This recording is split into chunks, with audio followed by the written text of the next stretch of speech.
Dear children, today I am going to start with the central idea of the poem on killing a tree by Gabe Patel in a nutshell.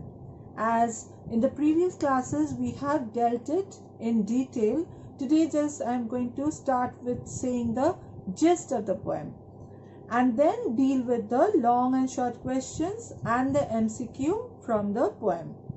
So here it is, girls. The poem on killing a tree is a moving description of man's insensible destruction of trees. Trees are our good friends and generous helpers, no doubt about that. But out of selfish greed, man kills trees for temporary gain. Man does not care for his contribution to the growth of human civilization. Nor does man think about his own existence on earth. How foolish we human beings are really shows that. He ignores its aesthetic and environmental value. He adopts violent methods for killing a tree. This insensible act of killing a tree may bring about a serious environmental problem and put the whole civilization at risk. Therefore, it is our duty to love and protect trees from the continuity of our own existence. So this is the gist of the whole poem on killing a tree by Gabe Patel. Now let us move on to the long questions of the poem first, and then we will move to the short questions. Okay, girls, ready for it? Okay, let's get started. Question number A. Answer the following questions, each in about 100 words. Now the marks that you are allotted over here is either 5 marks or 6 marks. So it's quite a broad one, in which you have to write the answer elaborately.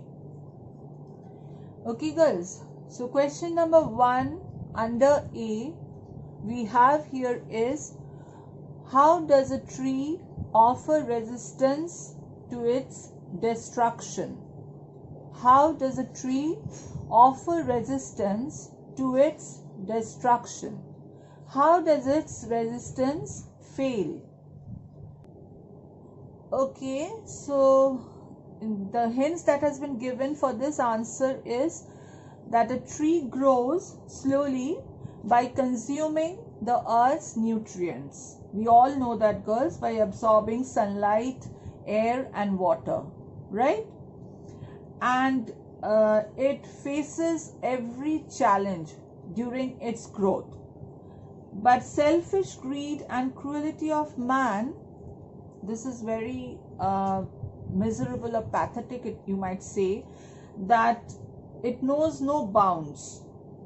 At every stage of its growth and development, a tree faces challenges and offers resistance to its destruction. Now, it is not very easy, girls, that in just one stroke you just chop off a tree. That never happens.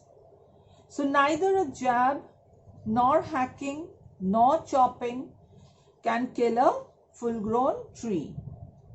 Even if it is cut with powerful and cruel strokes, it feels pain but does not die. Its bleeding bark heals itself. Its trunk from close to the ground further produces green twigs and branches. And finally, beautifully, again, gradually it grows to its former size.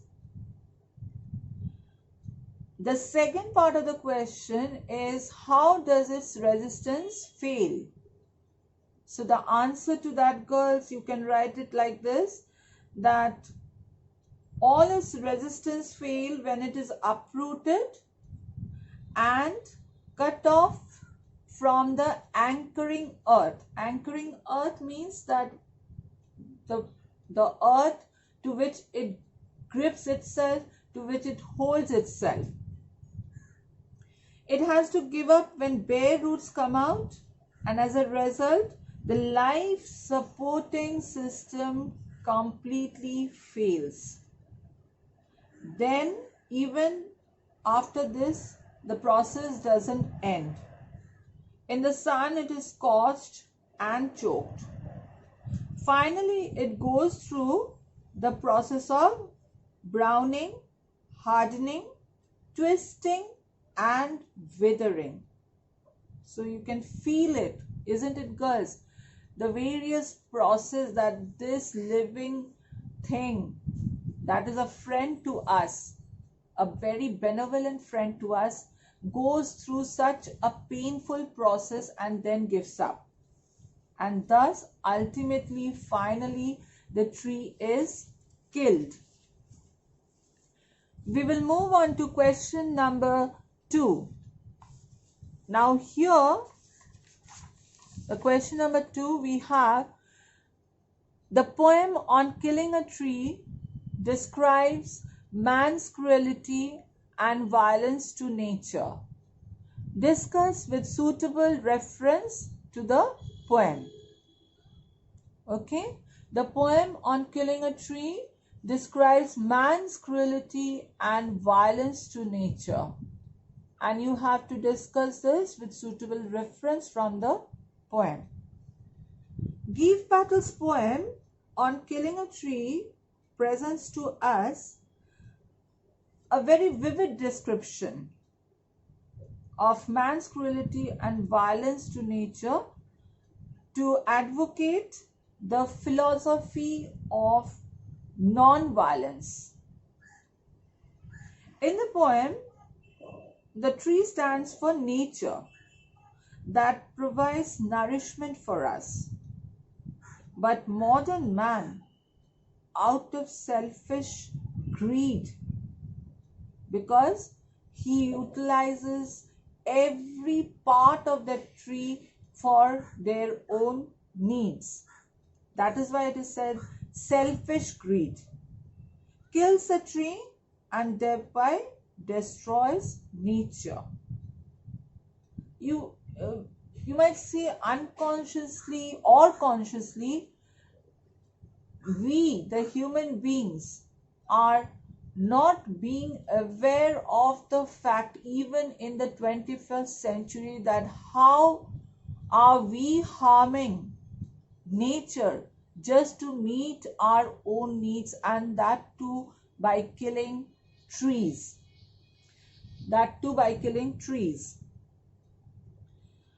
Now, neither hacking nor chopping can kill a tree, girls, as it is very firmly fixed with its root anchored in the in the earth.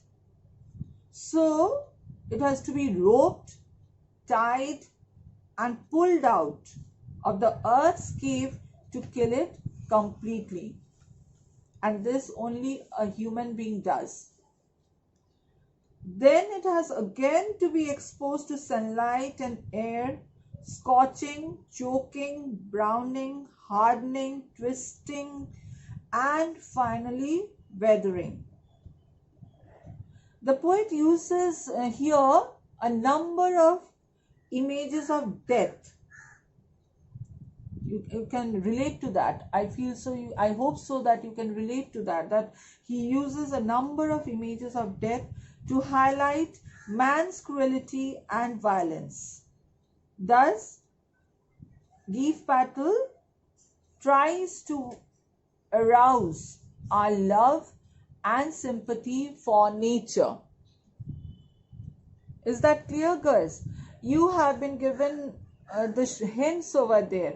I'm repeating it again that if you just remember the points related to this question or the hints given related to this question, finally you can write a complete whole answer. It's just like a story writing. You frame your sentences with these points or hints given to you. Okay. The third question is that, girls, what images of life and death does the poet use in the poem on killing a tree?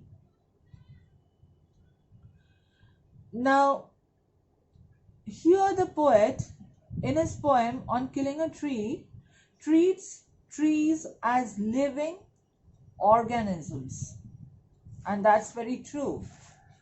Some images that indicate the growth and life of trees, and some images represent pain, suffering, and death. The words and the expressions that show the growth and life of the tree are grown slowly, consuming means taking in, rising, feeding, absorbing, sprouting, green twigs, that means life, strength, most sensitive. These are the various words that express growth and life. And the words that shows the images of death, girls, are jab of the knife, hack and chop, bleeding bark, pulled out, snapped out, choking, twisting, and withering. When we go through the words itself, we can feel the pain in the words, girls, isn't it? How miserable we feel while we go through these words. And it really depicts the image of death, choking, twisting, bleeding bark, isn't it, girls?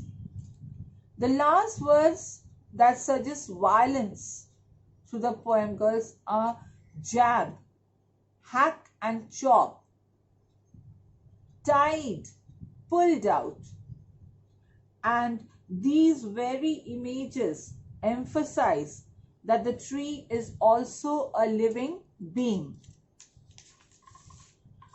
Question number 4, we have, what is personification? How does the tree personify, sorry girls, how does the poet personify the tree in the poem on killing a tree? Now, personification, as you all know, girls, is a figure of speech that gives human qualities to lifeless objects.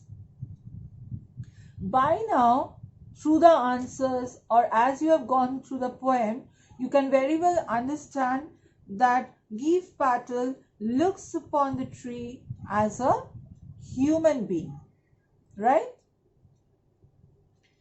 Why has he said that? Because just like a human being, the tree also grows slowly. A tree consumes the earth and feeds upon its crust. It absorbs sunlight, air, and water for years and grows gradually. The poet describes its bark as leprous hide, and that is also a reference to the affected skin of a leper. Just as we feel pain, we human beings, we feel the pain of something, the tree also feels pain when it is hacked and chopped. It has the bleeding bark which heals naturally. The life-supporting root of the tree is the most sensitive part, and it remains hidden inside the earth. So very vividly, the poet has used all these images to personify the tree that gives human qualities to a tree. And the last question, girls, today in long questions is that, no, the root is to be pulled out. What does the word no suggest? What are the methods used by man to completely destroy a tree? And why is the root not to be pulled out? The first answer to what does the word no suggest, you can write over there. No suggests hacking and chopping cannot kill a tree. You just cannot hack and chop a tree and just finish your job right over there. No, it is not done. Why is the root not to be pulled out? If you just reason it out, girls, it will come to your mind that just because it inflicts a lot of pain, causes the bark to bleed, so the root should not be pulled out.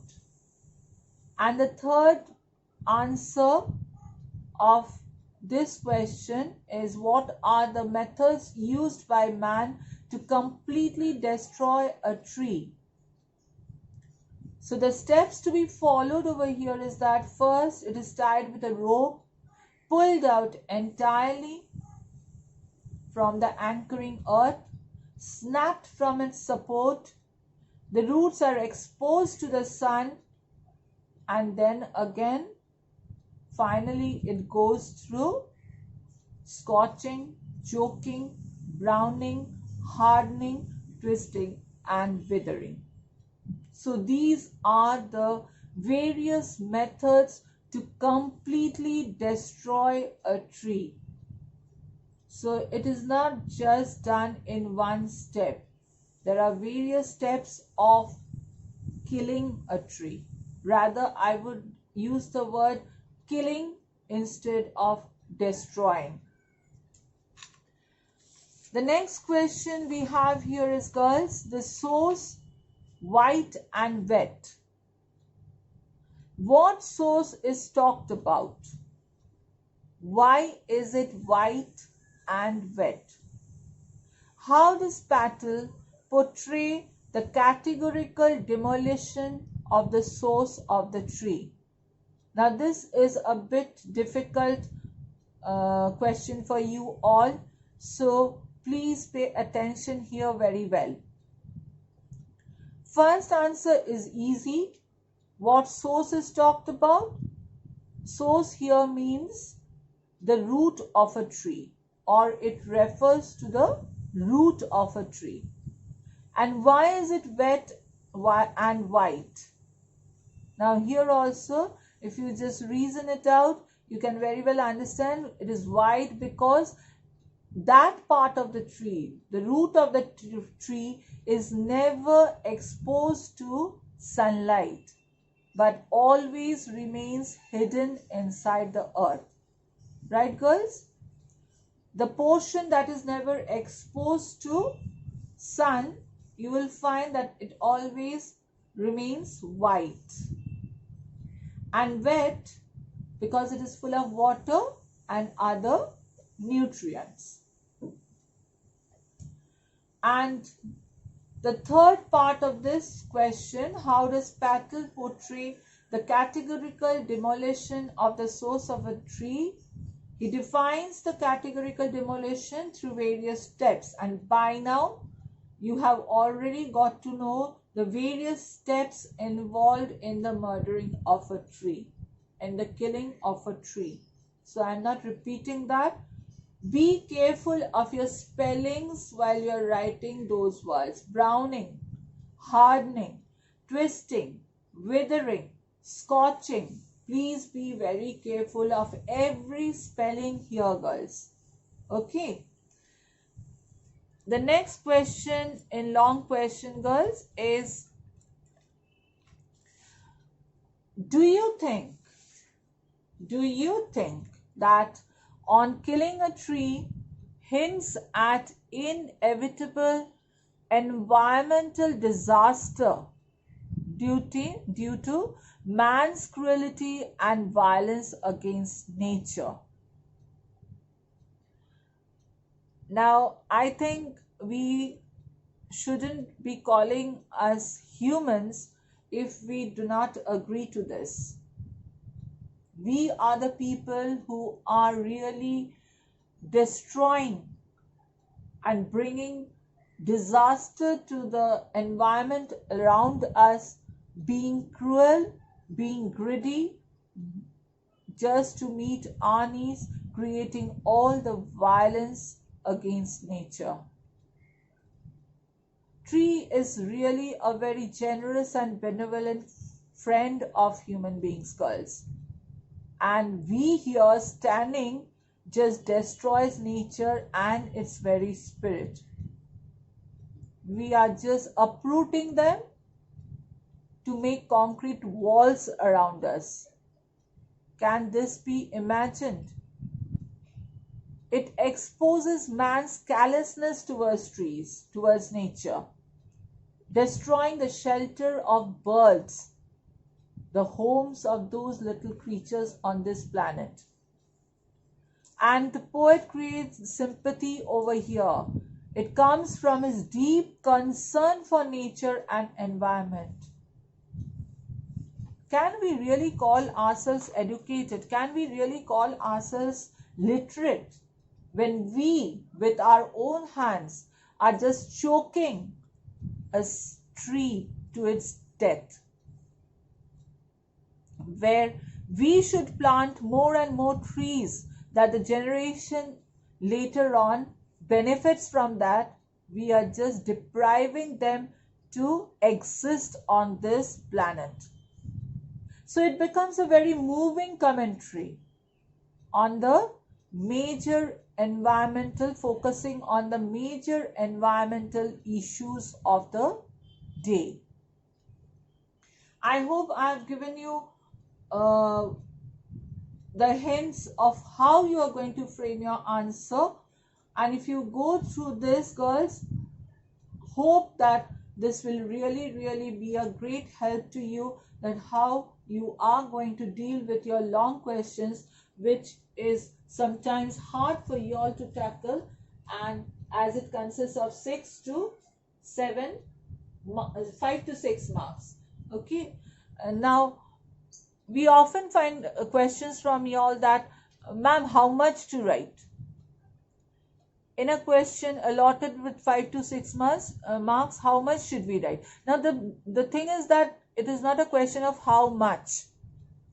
It is a question that you are able to comprehend the question and give proper answers to the question that is given or placed before you. So be careful of that. The lines do not count, girls. The number of lines do not count. The matter, the content counts. So just be careful of that. Go through it. Try to write it on your own. Okay, now let's move on to the short questions from that poem, girls. Question number 1 under answer the following questions, each in a complete sense. Now this is just 1 mark question, girls. So you have to write it to the point. Be very careful about that. Do not elaborate your answers over here. How does a tree grow? From where would the curled twigs rise? How does a tree grow? From where would the curled twigs rise? Question number 2. What is meant by leprous hide?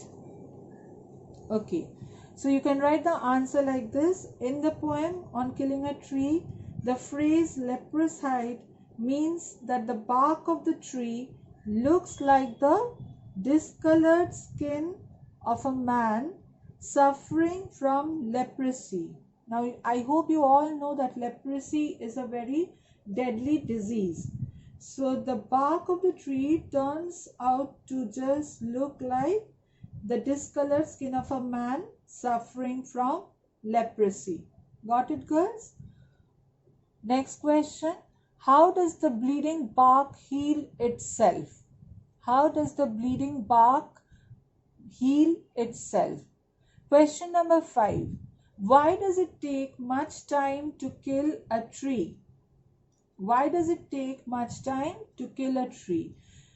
The reason for that is that it is very well deep rooted, and it requires a lot of effort to kill it. The answer to that question, girls, is that the tree is very well deep rooted and it requires a lot of effort to kill it. Okay. Next question. What type of poem is on killing a tree? These are all of 1 mark, girls. So please write the answers to the point. Our next question is, what does the anchoring earth suggest? What does the anchoring earth suggest? As an anchor, girls, keeps a boat on ship firmly in one place in the water, the roots of a tree holds it firmly fixed to the earth. Okay, you can write the answer like that. That one you can write is that as an anchor keeps a boat or ship firmly in one place in the water, the roots of a tree hold it firmly fixed in the earth. Or you can write it in this way also. The expression anchoring earth suggests that the roots of the tree have sunk in firmly in the earth, holding the tree securely. Okay, firmly in the earth, holding the tree securely. Moving on to the next question, girls, number 7. That is, when does the strength of the tree get exposed? When does the strength of the tree get exposed? Number 9. What kind of task is to kill a tree? Number 10. Why does the poet use the word kill instead of destroy? Why does the poet use the word kill instead of destroy? This is an important question. Our next question goes to, but this alone won't do it. But this alone won't do it. What is this referred to here? Here this refers to hacking and chopping of a tree. Hacking and chopping of a tree. So chopping is CHOPPING. Be very careful of your spellings because there are just 2 important words used over there. And if you go wrong over there, then you won't be getting the marks. Class number 12. What according to the poet will fail to kill a tree? What according to the poet will fail to kill a tree? Okay. Question number 13. What does the expression consuming the earth refer to? What does the expression consuming the earth mean or refer to? Your answer to that, girls, you can write it like this.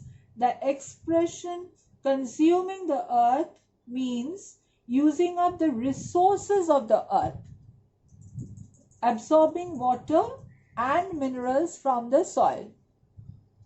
Resources of the earth, absorbing water and minerals from the soil. What is the most sensitive part of a tree? Is question number 14. And question number 15 under short questions, girls, is what would be of the miniature boughs if unchecked? What would be of the miniature boughs if unchecked? Okay, that goes for your short questions. Moving on to the MCQ questions, multiple choice questions from the poem, girls, and this one too is just of 1 mark each. Okay, so let's get started. The first one, where does irony lie in the poem on killing a tree? You have got 4 options over there and you have to just tick the correct one. Now this one is for you, girls, MCQ questions is for you to deal it out. Number 2, the first step to finally uproot a tree is to snap it out, tie a rope, pull it out, dig the earth. You have got 4 options again and just choose the correct one. Number 3, the bleeding bark of the tree will come out, hail, hack, heal. Choose the appropriate one. Our next one, girls, is number 4. Okay, number 4 is a tree grows rooted in the earth, shedding leaves, slowly consuming the earth, eroding soil. Number 5. The word crust means the part of a tree, brown part of bread, top layer of earth, hard layer of a tree's body. Number 6. The strength of the tree gets exposed when it is chopped, stabbed, planted, pulled out. The strength of the tree gets exposed when it is chopped, stabbed, planted, pulled out. Number 7. The killing of a tree is described as a healthy exercise, a deliberate act, a woodcutter's job, an innocent act. Again, I repeat it.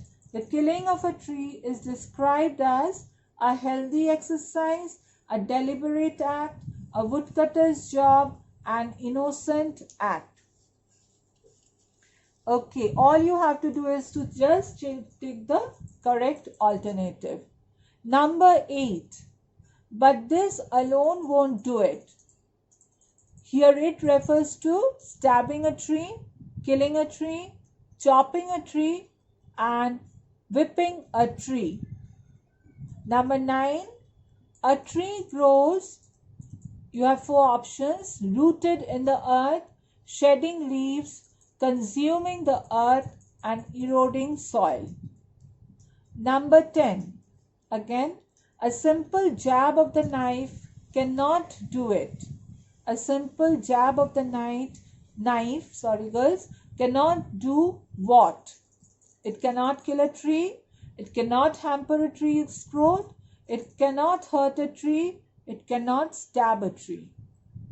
Number 11 is, in the sun, the tree is softened, hardened, made yellow, made white.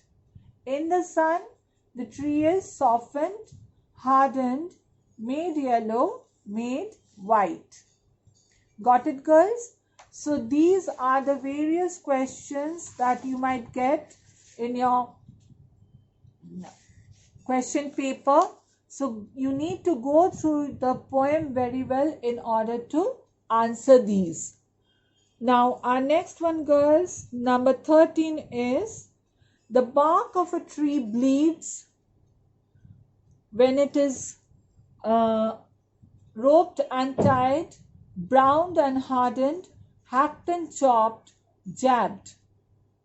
Number 14. In the phrase bleeding bark, the figure of speech employed is metaphor, alliteration, simile, irony. Metaphor, alliteration, simile, irony. Number 15. If the miniature boughs are allowed to grow, they will grow to their previous size, huge size, same size, new size. And last one, number 16, feeding upon its crust. The crust refers to the other surface of the earth, the deeper portion of the earth, the rocks and the boulders, the foam of the sea. Crust refers to the other surface of the earth, the deeper portion of the earth, the rocks and the boulders, the foam of the sea. So by far we have tried to give you a detailed note of all the long questions, short questions and MCQs you might get from this poem, because these are all very, very important, girls. Do not keep it just aside. That's a request on my part. Please work it out. Go through the questions. Try to write it on your own, because that is very important, girls. Once you just keep it aside, you won't be able to work it out on the exam day. That will go beyond your hands. So practice it at home, girls. It's an earnest request to you all. Please do practice all these question answers at home. For the long questions, hints have already been given to you. You have to just frame that. Short ones, you need to go through the poem very well, the summary of it, as you have got in the previous class, the detailed note. Go through it very well, and it will help you a lot. Till now, thank you and bye.